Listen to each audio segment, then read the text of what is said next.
not getting any warm weather, any place I travel to, I do have this curse I bring with me. A few weeks ago I spoke in Florida, and it was the coldest I've felt all winter long. And I still haven't got the chill out of my bones from my trip to Florida. So I think it's going to be a long winter because I've done a lot of travel. But it's just an amazing privilege and pleasure to be here. And I'm so excited for what is going on here at the beginning of a new Chesterton Academy, named for a very Chestertonian saint, too.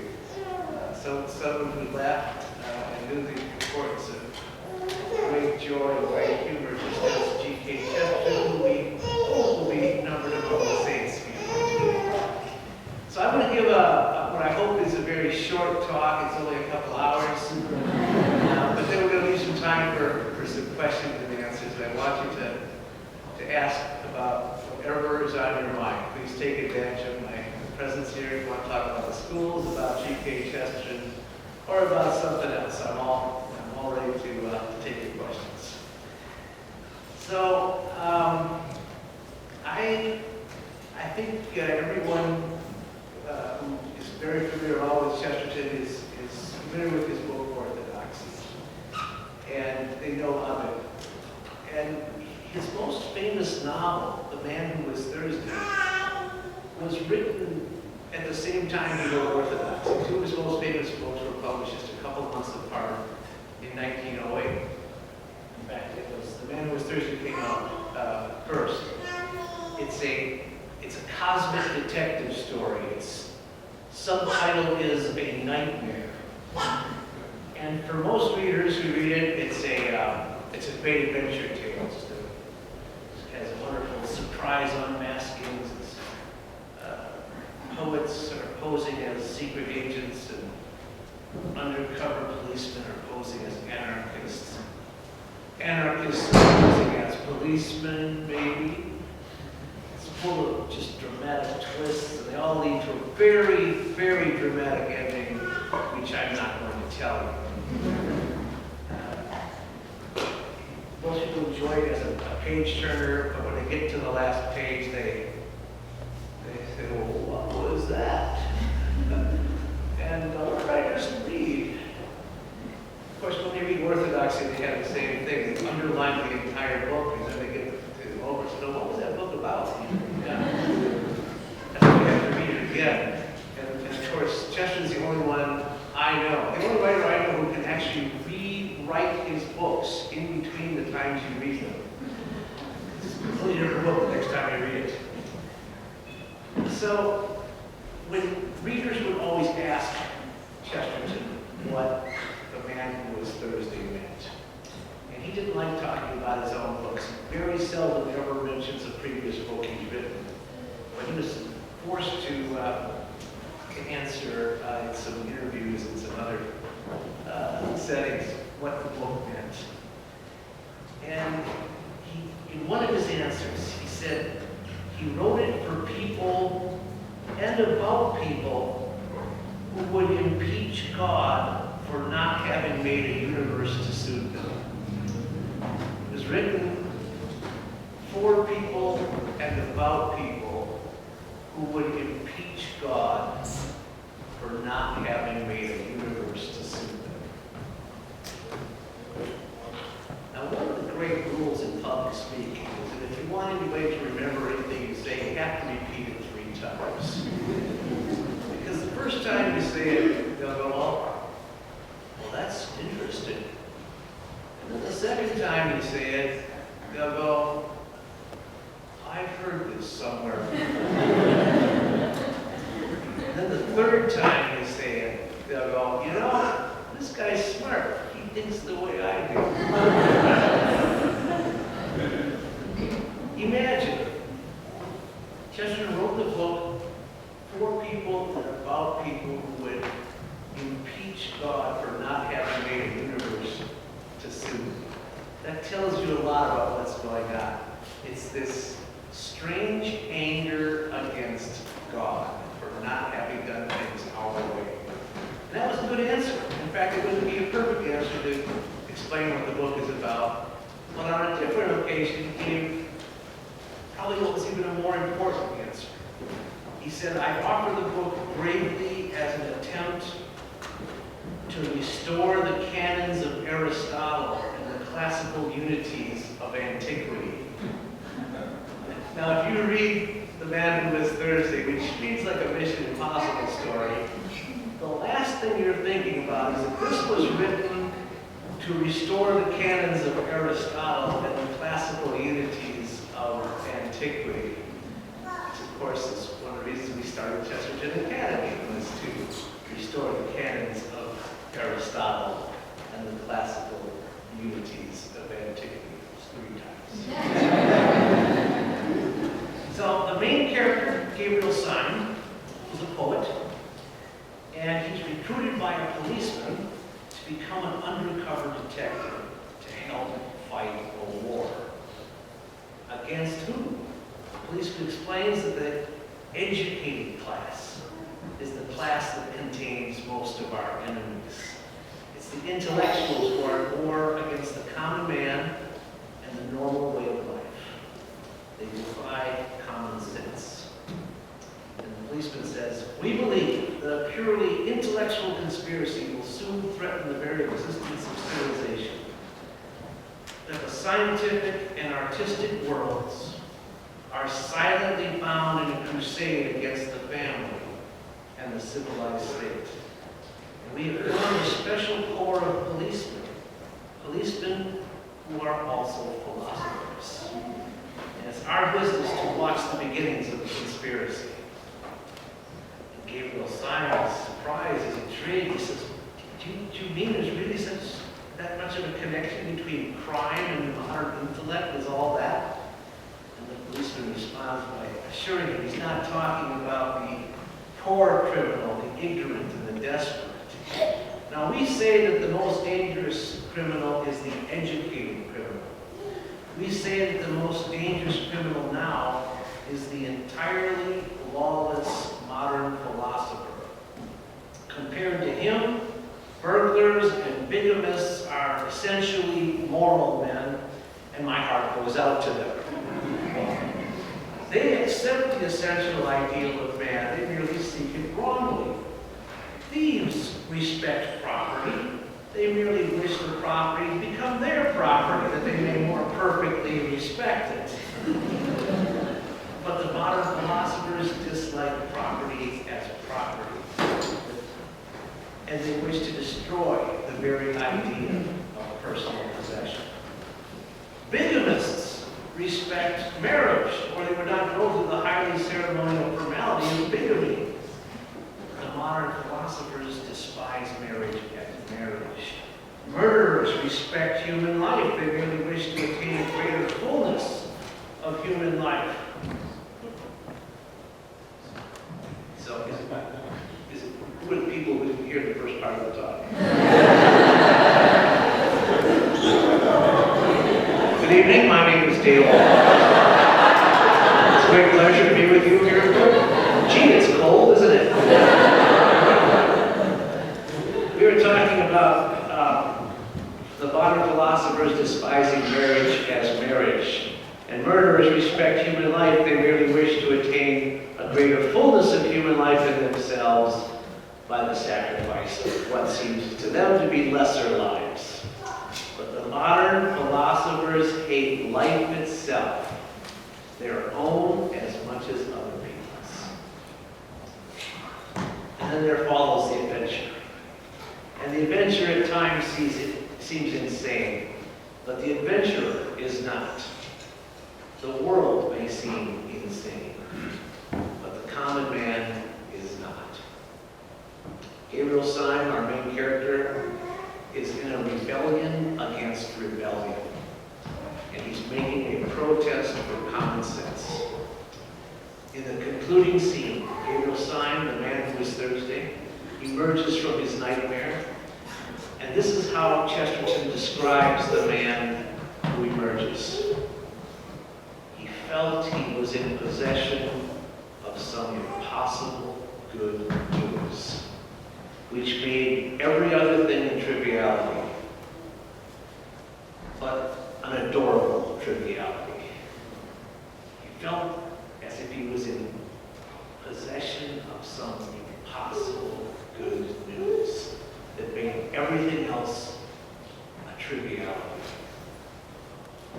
But an adorable triviality. Now, class, let's review what we just learned together, okay? There is order and there is anarchy. There is design, there is chaos. The two are at war with each other. The common criminal is not the enemy of civilization. In fact, he actually respects the rules that he's breaking. If he breaks the law, he expects other people to keep them. He respects the principles of property and marriage and life. He's just a sinner, a fallen human being. But the modern philosopher is a fallen angel, a devil, or in league with the devil. He hates civilization and everything that civilization represents. And he wants to destroy it. He hates property, he hates marriage, hates the family, hates life itself. And he belongs to the educated class. He's a product of modern education. It is the modern educated class that wants to do away with property in the form of state socialism, to do away with marriage by making it frivolous through easy divorce, or saying that marriage can apply to two people of the same sex, to do away with babies through contraception and abortion, an attack on life itself. And in his novel, Chesterton says that the scientific and artistic communities are in on the conspiracy. He wrote all this in 1908. Does any of it sound familiar? And does it help us better understand why we have started Chesterton Academy and why you are starting at Chesterton Academy? Do we know what the battle is that we're fighting and why we're fighting it? We're fighting a whole philosophy that has taken over politics, science, the arts, entertainment, but most importantly, education. And we're counteracting that philosophy by teaching truth, goodness, and beauty. And we're teaching it to our children. And it's particularly fascinating that Chesterton wrote that book to restore the canons of Aristotle and the classical unities of antiquity. He saw that the classical education represents order, it represents reason, it is about the restoration of the things that are being lost right now, and that is what we're doing. And why our schools, which are named for G.K. Chesterton, are classical schools. We teach Aristotle, and we teach the principles of objective reality. And we teach Thomas Aquinas, who in effect christened Aristotle. We teach those classical unities of antiquity through our integrated curriculum, so that everything we teach is connected to everything else that we teach, so that we are forming complete thinkers. And we are demonstrating that education is a form of evangelization. We are spreading the good news through the schools, not only to our children, but to the rest of the world through our children. And it is this gospel that we are spreading is what Chesterton calls the impossible good news. It's completely contrary to the way the world thinks, and the world thinks it's impossible. And they think that what we're doing these schools is impossible. And they think it's impossible that we can even have such schools. And yet they're sprouting up all across the country. And we really are truly forming a network of like-minded, faithful Catholic families that are changing the world around them through a grassroots effort. And remember, he said that it's the impossible good news that reduces everything else to a triviality. Nothing else really matters except the truth. And nothing else is as good as the goodness that we teach, the eternal good. And as Dostoevsky says, beauty will save the world. We teach beauty as well. And so it does reduce everything else to a triviality, but it puts it in its proper perspective so that we can appreciate those trivialities and find them adorable. We are not here to condemn all the other things that are happening out there that show signs of creativity, that show an effort to reach God, that are the efforts of the common man. We just put them in a proper perspective and show that they're adorable trivialities. The truths that we teach are all leading to one truth. The incarnation is the truth that informs all other truths. And it is the truth that's too good to be true.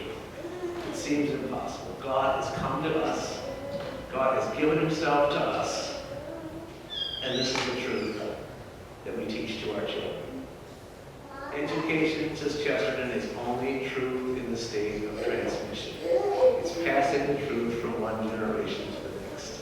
That's what our duty is, and that's all that we're doing. And we have this great thrill of raising this new generation that will not only defend the faith, but really spread it throughout a civilization that is coming apart. The way things are going right now, it is going to fall apart. Let's start rebuilding it right now. Let's get a head start on the rebuilding process while it continues to crumble around us. As Chesterton says in Orthodoxy, we have to hate the world enough to change it, and we have to love it enough to think it worth changing. So, the subtitle of that novel is A Nightmare. Let's not do the woke thing. Let's do the wake up from the nightmare thing. All right? Now, there was one of those sayings that I only said 2 times. Does anybody remember what it was? I only said it 2 times. I guess I did say it 3. The impossible good news. Right? That reduced it into a triviality, but it was a triviality. Yep, I said it 3 times. Okay, those are the prepared remarks that I came with. I'm much more interested in what you would have me talk about, so please ask some questions right now. You're going to have the microphone here, so if you want to raise your hand so I can see you, I'll bring the mic around. I'll get it started here. Can you say something about how Chesterton tried to reach this modern philosopher or this modern society in a way of reaching out to them that wasn't strictly condemning, but wasn't also proving it? Well, yeah, Chesterton, of course, as a writer and as a public speaker, used every means possible to connect with the modern world. But he always appealed to people's common sense. When he encountered an enemy, a philosophical opponent, his great technique was to find some common ground with them. Start by agreeing with his opponent about something. And this has a very disarming effect, because when your opponent starts by agreeing with you, you sort of let your guard down and think, well, I'm winning this argument. And then he would very charitably show where the weakness in their thinking was. And he never separated charity from a good use of reason and wit. But you know, the thing about reason is that it is a weapon. And it's like a sword. And you can't build anything with the sword. You have to have the trawl, the weapon of charity, or the tool of charity. And that's what really converts the opponent. The purpose of the argument is to end up with the opponent on your side. And we do that by being welcoming and not simply by winning an argument. Anyone else?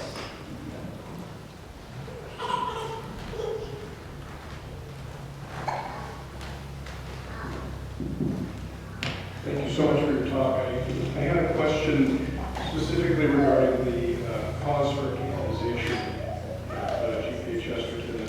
And we're all aware that wokeism and cancel culture has kind of put the stall on that. Where do you see that going in the future, sort of the time course? And as a second part, could you let us know who the postulator is, so if there are any favors granted in his intercession, we can send it on. Sure. Somewhere in my briefcase, which is in the bowels back there, I've got a stack of prayer cards. I'll try to get them out here so you can take a prayer card. But I want to make it clear that the Bishop of Northampton did not reject the idea of Chesterton being a saint. He simply said he wasn't the one who would open the cause. And he said he didn't want to do anything to interfere with the opening of the cause, simply he wasn't the one who was going to do it. He was a few months from retirement when he made the statement, and the only official statement he ever made on it was a personal letter to me. That's the only statement there is on it. And so it's my reproduction of the letter, which is what anybody knows about it, right? And so we have begun discussions with other bishops who are very Chestertonian, like Chesterton a lot, and they've asked for a few things. The process of getting someone canonized is very interesting, which I've learned a lot about it. But you petition the bishop to open the cause, but you don't petition the bishop unless he invites you to petition him. But that invitation is kind of unofficial, right? And then before the opening of the cause, he does this period of investigation. And so the investigation was done, a very thorough report was written, and then it generally ends with someone opening the cause. Well, they have to also go to Rome, to the Congregation for Saints, who will issue a legal obstinate to say that there's no objections to you opening the cause. So the Congregation for Saints could just squash it right there and say, no, you can't open this cause. But they issue their legal obstinate. And then when the cause is officially open, who appoints the postulator? Does anybody know who appoints the postulator? This is a surprising answer. The petitioner appoints the postulator because they're representing the petitioner. So it has to be a priest who is dedicated to trying to make the case for the canonization, and then their work is reviewed by the congregation, and if they approve it, then once the cause is open, the candidate is called servant of God. Once the congregation approves the work of a postulator, he's called venerable, and then the next vote is from heaven, and that's the miracle. All right? And everybody always asks, well, have there been any miracles? Well, the answer is yes, but that's not the part of the process we're in right now. And so one miracle for beatification, two for canonization. So, and the answer is it is going to be moving forward. We just got a little more work to do, and we'll probably be having the bishop announce that he's opening the cause. So just keep praying, and we can stack up the miracles. It's not. We need more lay saints. That's the whole point. We need more lay people who are saints. This is the hour of the lay people. Hi. I'm wondering, could you tell me, I mean, you touched on it in your talk, but could you put it in concisely, and maybe 3 times, what the bad philosophy is, what the thesis of it is, that we are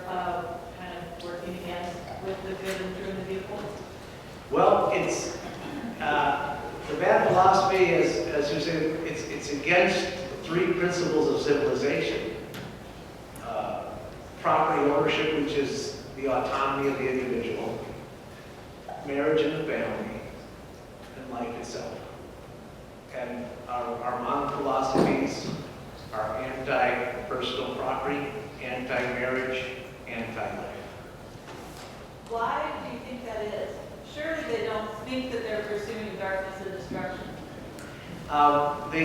What they're pursuing is a misunderstanding of freedom. They think freedom means breaking the rules and having autonomy that way, whereas freedom means following the rules and being fulfilled by obedience. Yeah. Thank you so much for your talk. I have a question concerning parents. How can we change the mindset of certain parents to consider an education system such as what we're talking about today and what we'll see at St. Mark's this weekend? Being that our society places so much value on utility, in other words, making money. And so that seems to get lost to a lot of people. How can we start chipping away at shifting the paradigm on education? Well, certainly one of the main philosophies behind Chesterton Academy, taught by Chesterton himself, is that we're not preparing our students for the world. We're preparing them for the home. Because that's where life is lived, is in the home. And the outside world is the narrow place. It's really the secondary place. But the ultimate thing we want for our children is, if they're not called by the church to serve the church, they're called to matrimony. And we should use the word matrimony, not marriage, because matrimony implies motherhood. And that's the ultimate thing we're doing, is to try to pass the faith on through families. And so the vocation, the trade, only is there to serve the family. And we educate them well so they're good thinkers, but let's remember what our goal is. We're not educating them for the outside world. As Chesterton says, the inside of a house is larger than the outside.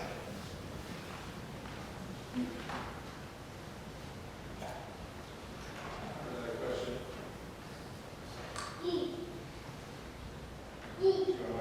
There's a lot of confusion around G.K. Chesterton as being potentially against the Jews, and that as a reason that may be holding up his canonization. Could you just briefly say something about that? Sure, it's a very unfortunate charge that gets repeated about Chesterton, that he was anti-Semitic.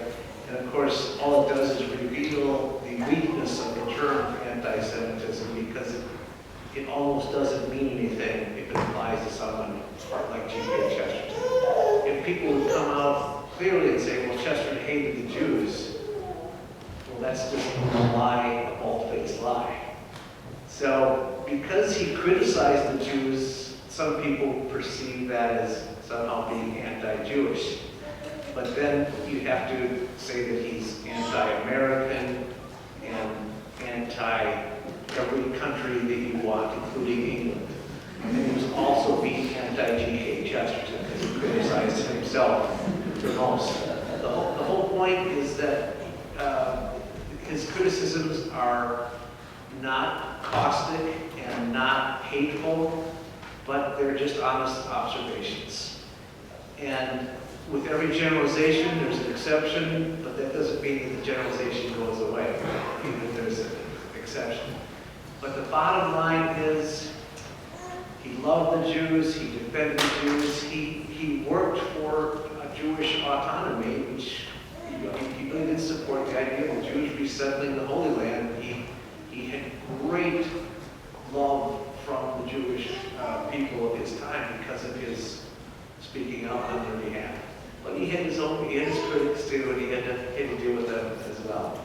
And he still does. But it basically shows the weakness of a real case against Chesterton, because once you launch that stereotype that he didn't like the Jews, then people stop talking. You know, that should be just a showstopper.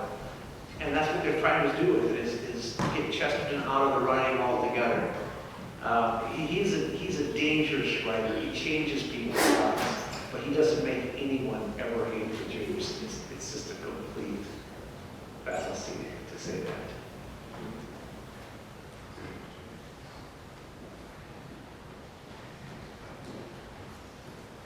As the founder of the original Chesterton Academy, what are some of the fruits in your community from that building of that? Well, it continues to be one of the the great blessings of my own life.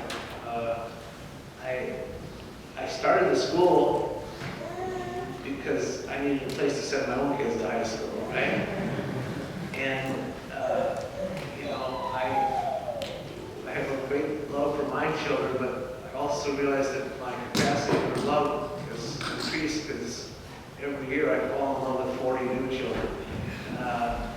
And I'm heartbroken when they graduate 4 years later.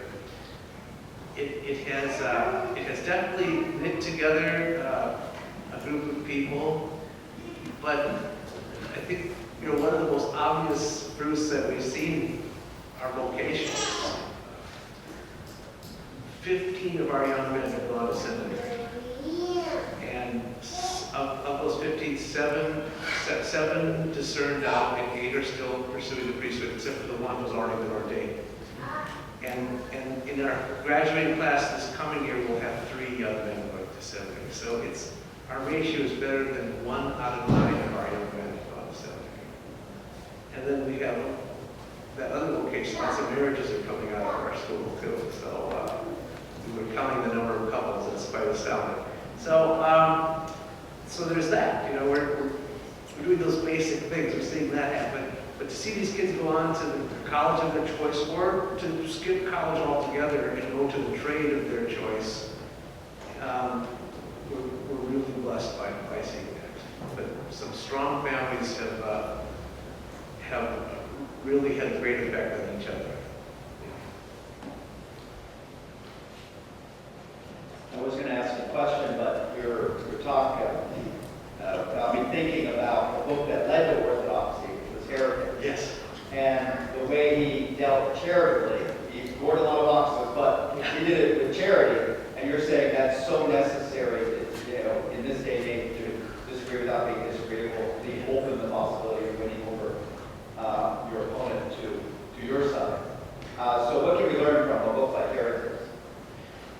Yeah, I think the perfect story for Heretics is that all those people he talked about in that book, even though he identified them as philosophical opponents, they all were friends of his. They remained friends. It was impossible for them to get angry at G.K. Chesterton because he was so amicable and so charitable too. But he only attacked the argument. He never went after the person. Here's how you're using reason, and this is where it doesn't quite work. And what we can learn is, and I think this is the great strength in school too, we're teaching reason as much as we're teaching faith. No high schools today have 4 years of philosophy in them. We have a 4-year philosophy curriculum. So they learn how to reason as well as know what the theological arguments are. And it's so obvious that when we hear people on the news or politicians speak, that no one knows how to use reason anymore. But we have to do it with love.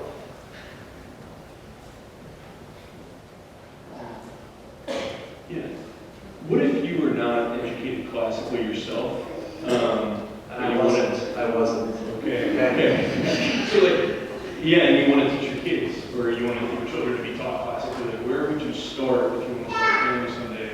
Like, what advice would you have for a lot of the young people that are getting married? Sure.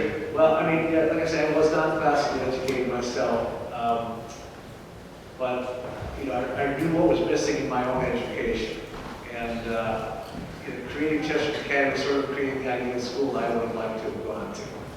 And I think a lot of our parents feel the same way. Think, boy, I would have liked to have gone to this school.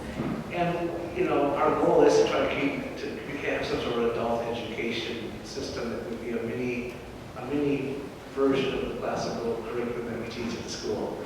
But what you do with your younger students is, you know, read good literature with them and do some math exercises.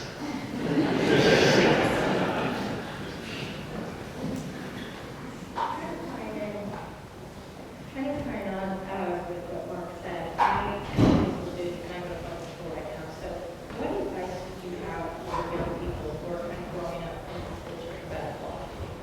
Yeah, I can't think of a greater challenge than being a public high school student these days.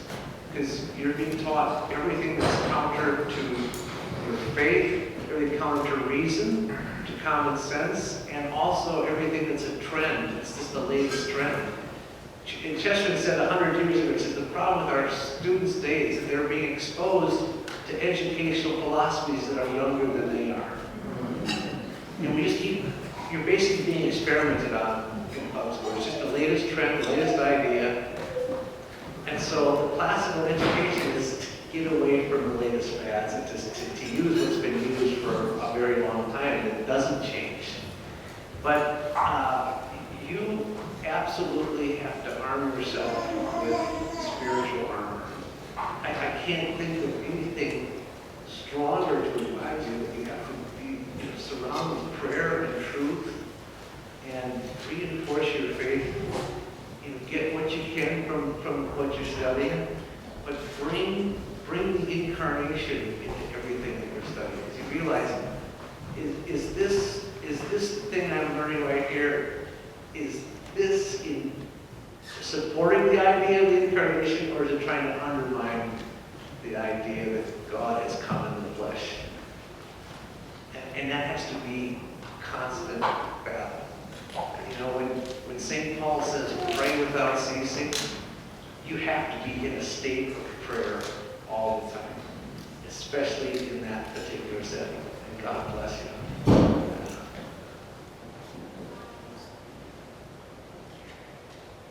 I'm curious, so when you were developing the curriculum for the Chesterton Academy and, you know, over the months or years that took, what were some key elements, whether those were books or something else that you identified as being absolutely essential for the formation? Asking for a friend who's looking to develop more summer reading.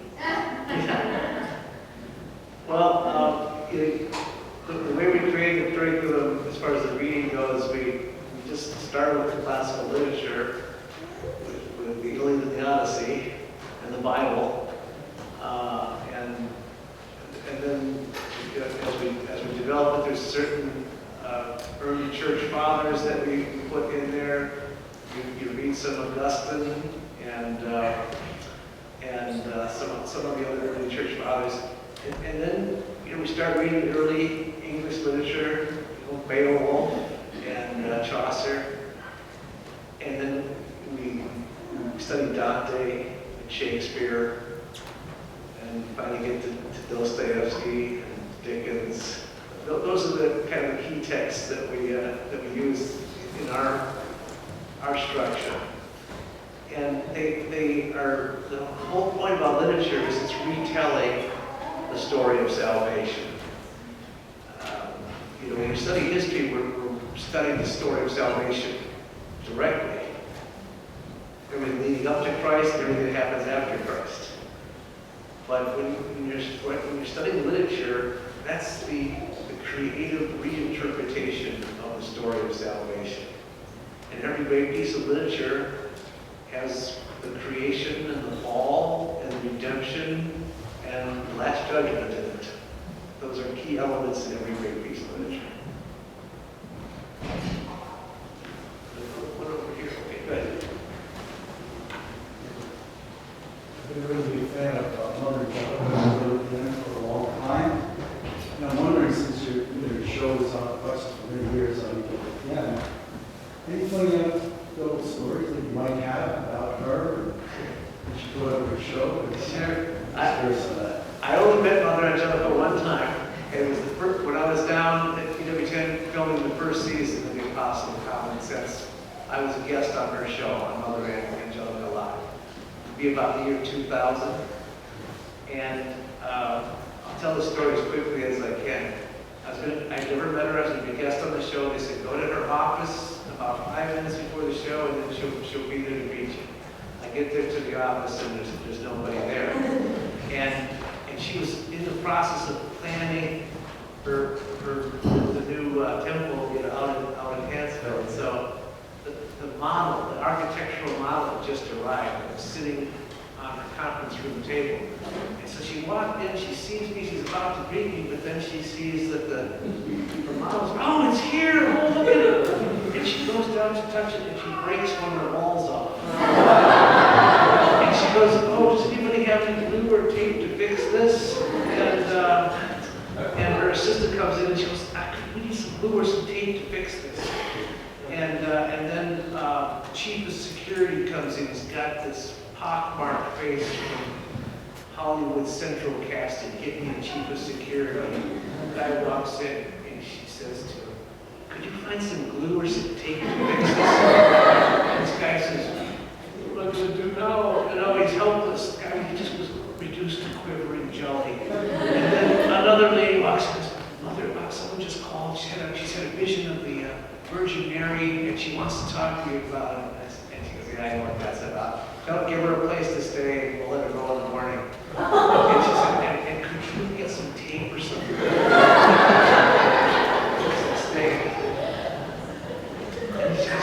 And then the producer comes out and says, we got to go on the air right now. Okay, need some tape though. And then she says, okay, well, what's the show on tonight? It was G.K. Chesterton, Mrs. Dale Albums. Oh, G.K. Chesterton, one of my favorites. All right, so then she said this beautiful prayer, we all held hands, she prayed a beautiful prayer.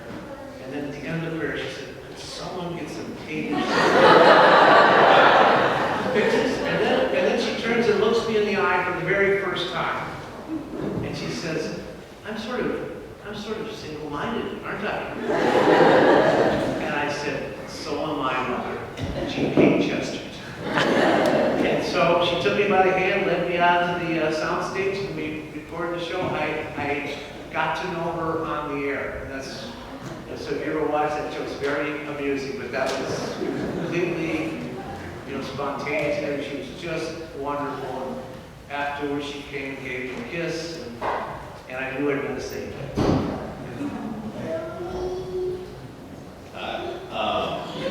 Can you speak to, there's been obviously a lack of influence or emphasis on humanities in the public school system.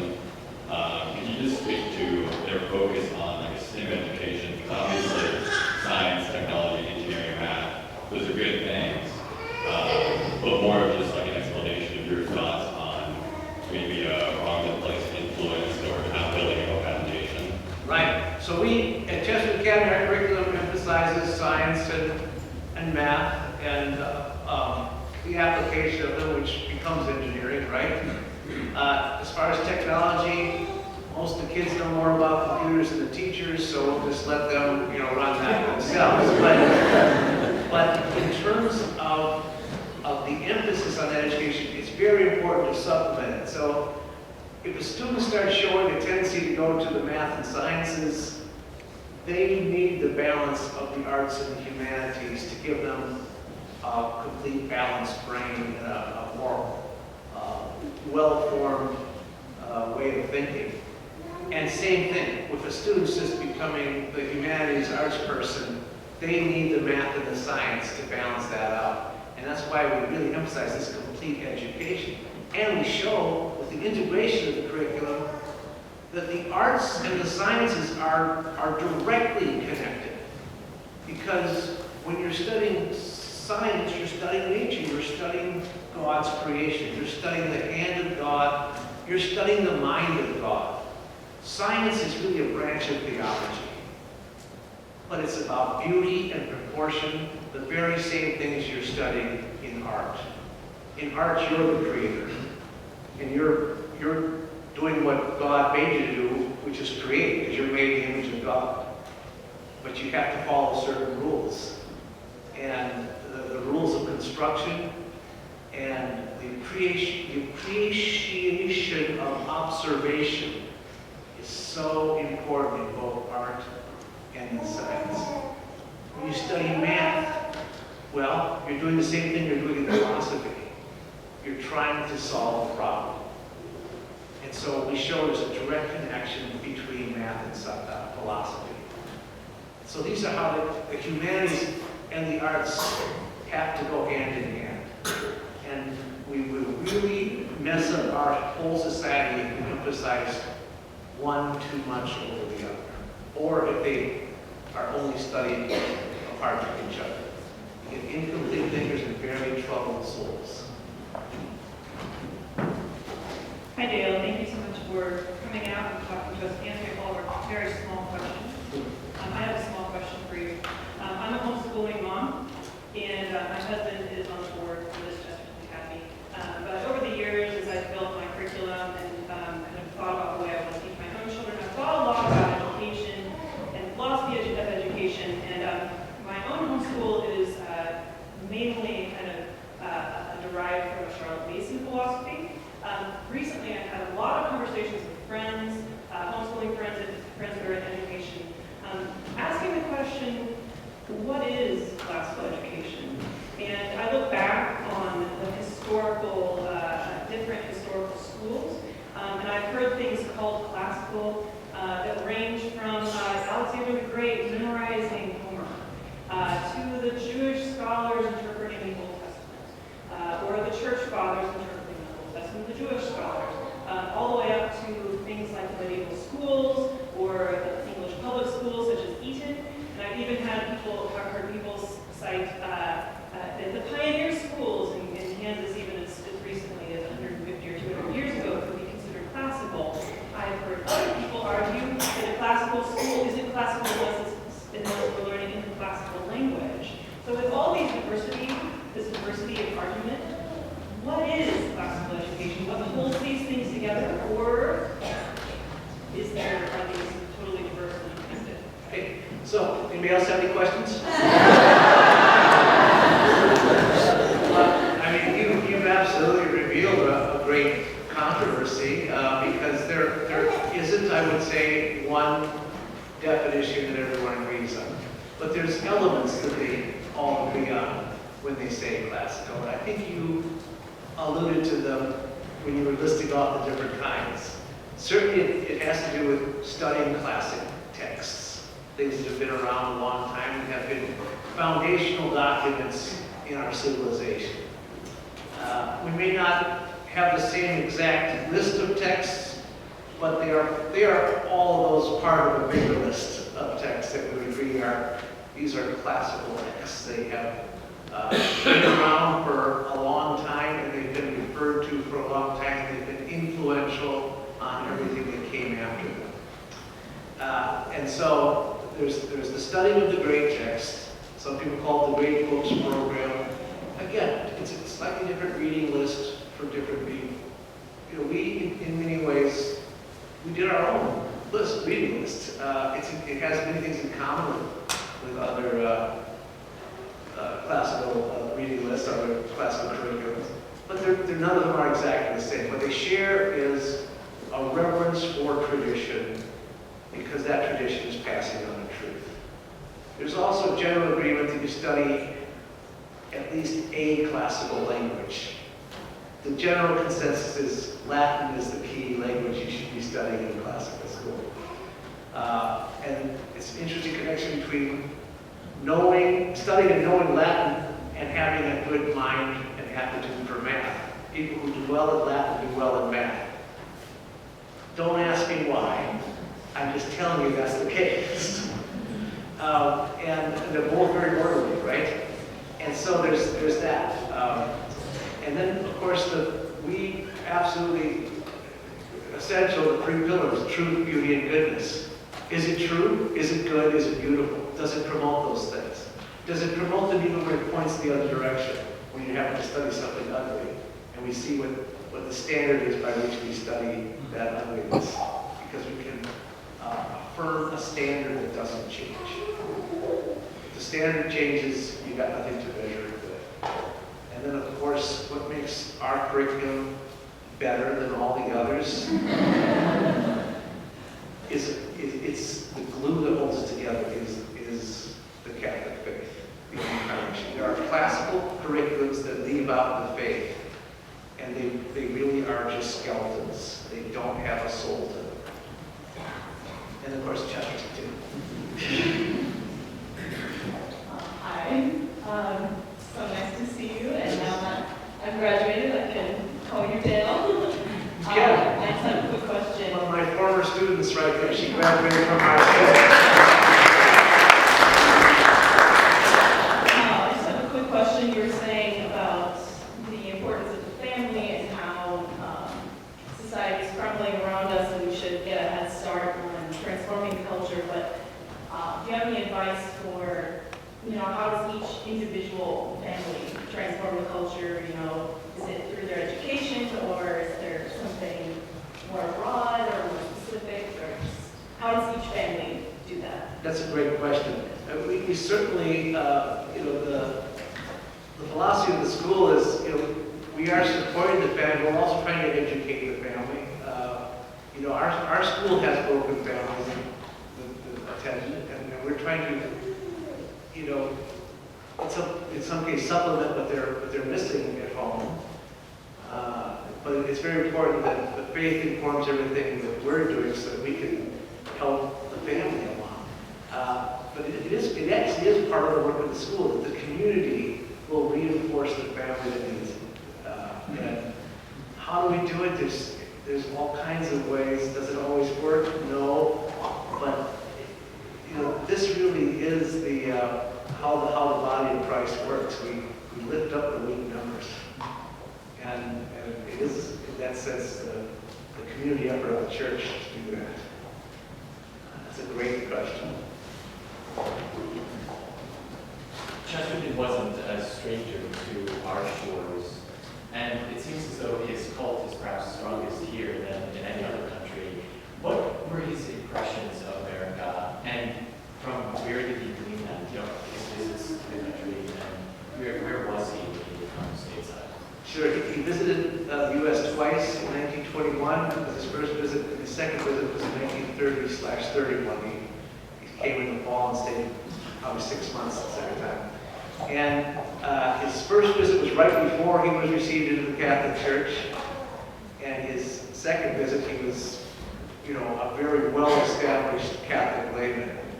In his second visit, he actually was a guest lecturer at Notre Dame for 6 weeks and taught 18 classes or something like that. Just a phenomenal thing he did while he was there. And was given an honorary doctorate by Notre Dame. Something that he has in common with former President Obama. And he was, everywhere he went in the United States, on both of his lecture tours, it was front page news in that city when he came. He was a worldwide celebrity. His lectures were always packed full, and people wanted to interview him. It's one of the main reasons we know anything about Frances Chesterton's wife is because the American press wanted to interview her, and she had never had that happen to her before. In England, she was always in Gilbert's large shadow and didn't want any focus on herself, but she was the celebrity with him, and we learned a lot of things about her because of their trip here. They loved America. They had a very good impression of all the people. Chesterton says the typical American is all right. The ideal American is all wrong. and I think he recognized without saying outright that it was plagued a little bit by being a Protestant nation, and it affected his thinking. The Puritans really did a lot of damage to our culture. And of course, he was here during Prohibition and saw that firsthand.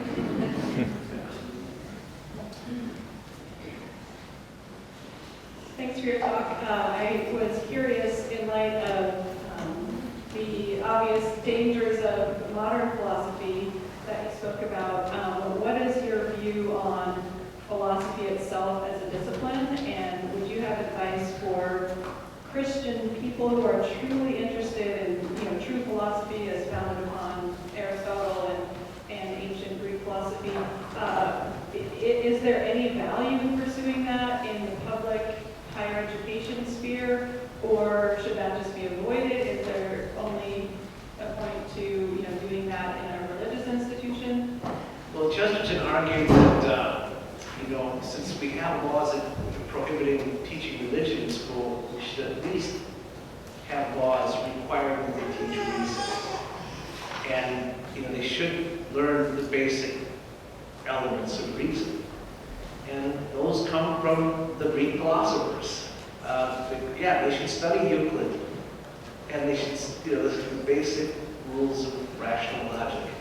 They should understand what logical fallacy is. Those come from the Greeks, and we should study them. We should study Plato / Socrates, as long as we also study Aristotle. It's Aristotle, the necessary balance to Plato. And that would, we have had a very strong civilization, even among the Protestant countries, because those classic philosophers were taught and everyone understood them. Chesterton says that one of the reasons for the Protestant Reformation was a rejection of Aristotle. Two questions. One, how did G.K. Chesterton become G.K. Chesterton? Who did he read? Who did he study? Who did he admire? How did he become so wise? Second question, what do we know about G.K. Chesterton's prayer life, devotion life, relationship with Jesus, saints, his piety? Chesterton read English literature. That was the main thing he read. His favorite writer was Charles Dickens. I think Dickens probably had a greater influence on Chesterton than any other writer. But he also studied Shakespeare, knew Shakespeare very well. And he was big into the 19th century romance writers, because they were the ones who came right before him. But he also dabbled a little bit in some of the great European classics. So he obviously had studied Dante, and he obviously studied some Italian writers and French writers as well. But what formed him? He had a gift, right? He was a Mozart or a Bach. There was something that was God-given about his talent, and he didn't acquire that talent. It was a gift, but he used what God gave him and used it for good. And he made good choices. But he went through a dark period in his own formation, because he obviously had a mind that was firing on all cylinders and couldn't get the answers that he was looking for. And he went into a very deep depression as a young man, where he faced nihilism and even contemplated suicide. He said what saved him was, he said, I clung to one thin thread of thanks. And I realized that existence is better than non-existence. And he said, you can form a very good philosophy if you start with that as your axiom. And that's basically what he tried to rebuild the way of thinking. And he said, when I put the finishing touches on my heresy, it turned out to be orthodox. Someone else had come up with the idea 1,800 years before I had. And so, God gave him this amazing gift to work out a philosophy that he recognized the same one when he discovered Christianity. His old prayer life, he's pretty private about it, but it's very clear that it was very active. One of his best friends said Chesterton was always thinking about God. And that's what prayer is. You always have God on your mind. And it shows in his writing. He's always got an internal reference point. He writes for a secular audience and somehow always brings God into it. and it's an astonishing process to watch. So his piety it comes out in his writing, his goodness. He never talks about the rosary, but I've held his rosary in my hand, and it's well worn. And right here. I love the image that you gave of the sword and the trowel, the sword being reason and charity being the trowel. I'm getting this right? You might hold this together twice, I'm doing it third time in case anybody missed it. That was right. So my question is, fully understanding and appreciating the value of reason, right, that sword, I also find in conversation with many people today that they're actually not interested in speaking from a place of reason. They don't know how to do it, but also it just doesn't have sway. You can take someone to the point of there's no room for further argument because it's almost like a post-rational, right? We're beyond talking to reason. How do you think that Chesterton would approach talking to somebody in those circumstances? Somebody who is unwilling, to a certain extent, to engage in rational discussion, perhaps because they don't even know what it is. Yeah, no, that's a great challenge. People who just, when they reach the end of their logic, or when they face a logical argument that they can't handle, they say, I just feel it's wrong. And Chesterton, we do have a society that bases their conclusions more on feelings than on rational thought. And it's really difficult when you're arguing with somebody and they switch back and forth, because if you go logical, then they'll go all drippy emotional. And then when you try to answer that part of it, they go, well, what's that? Does that? And then they start using the logical argument again. And they haven't established what their ground is. But it requires a lot of patience when you have these arguments. But if you can to establish, okay, here's the question we're dealing with. Let's deal with this question now, and see if we stay focused on it, because their big weakness when they go irrational is they go off the subject. And stay on the subject is probably the most effective tool that we have. Just like when you're building something, you have to stick with the line of fixture roughly, right? But it's a great challenge, but it takes discipline and patience. Last couple of questions. This is kind of a good follow-up. Okay. I've been, this is my own mind, talking about this. When you're dealing with a lot of people who are unreasonable, and they can't use reason, and unreasonable is sort of like sin. You can't make sense of it. So they're left with the spirit of vengeance. And there's like this dark cloud of vengeance all the time, everywhere. And did Chesterton ever encounter that? I'm saying before that the mind of Chesterton essentially is no more about it. Is there any occurrence you had in his knowledge of facing that kind of a challenge? Yeah, you're right. This does go back to what she was talking about. Because one of the keys she points out in having the debate with someone is that you can never, ever lose your temper. You lose the argument when you lose your temper. And so, that's where if your opponent loses temper, or you lose your temper, that's when one of these angry sins, such as vengeance, works its way in. Anger really is one of the deadly sins, and vengeance is really an act of trying to take away God's role as our judge, right? And so that it is the work of the devil when you're trying to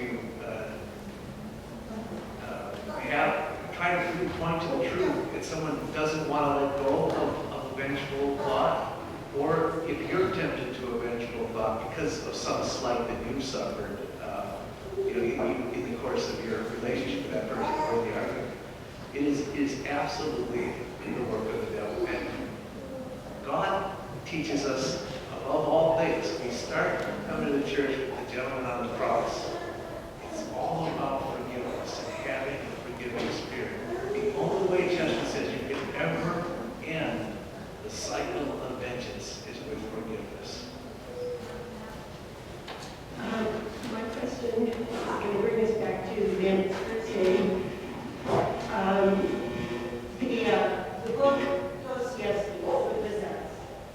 treats of the same subject, dealing with the philosophy of death, essentially. And that in that book, which was written before, of course, Chesterton came in, and was really preaching and describes the kind of civilization we're in now for the same reason. The result is really devastating. Practically everybody dies.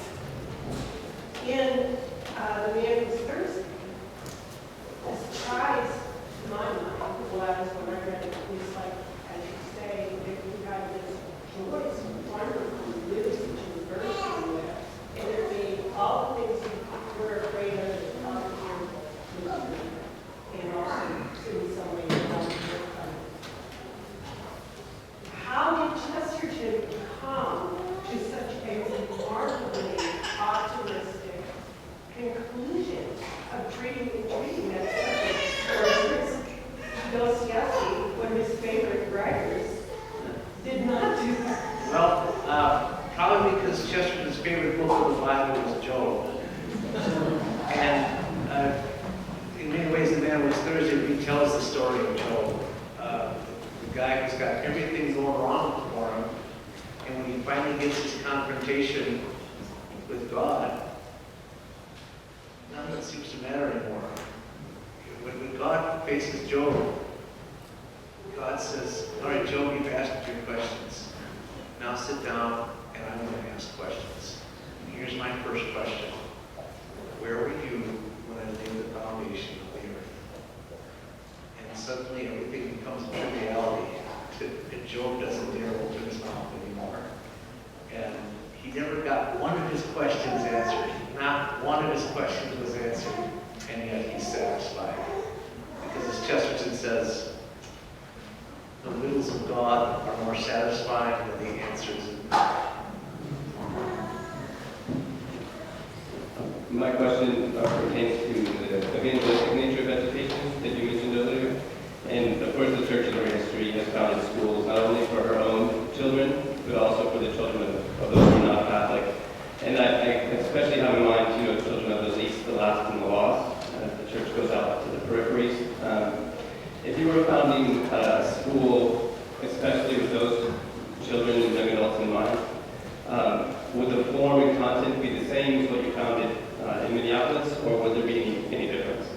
Well, our school was founded by families for families, but it does attract people who don't have the same background, who don't have the same information, in some cases don't share the same faith, but they're still attracted to our school because of what they see being produced there.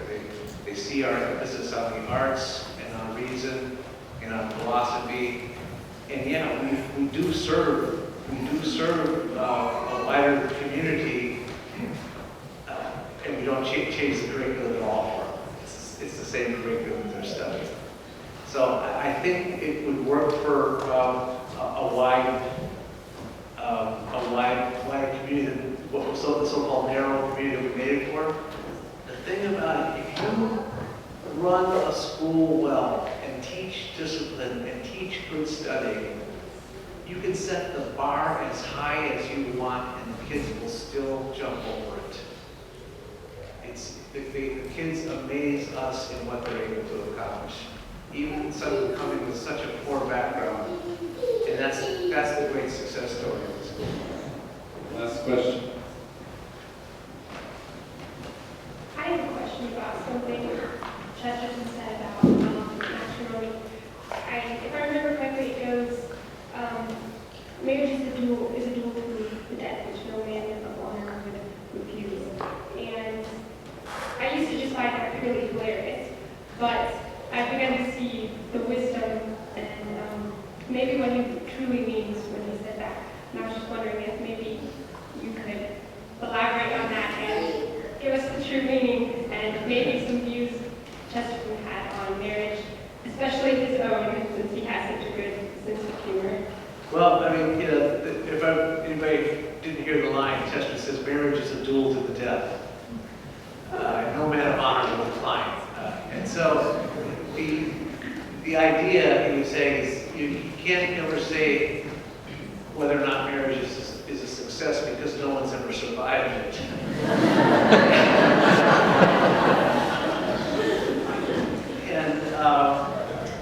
And it is the wonderful paradox that, when the prince and princess live happily ever after, at the end of the fairy tale, Chester says there's nothing that says that they live peacefully ever after.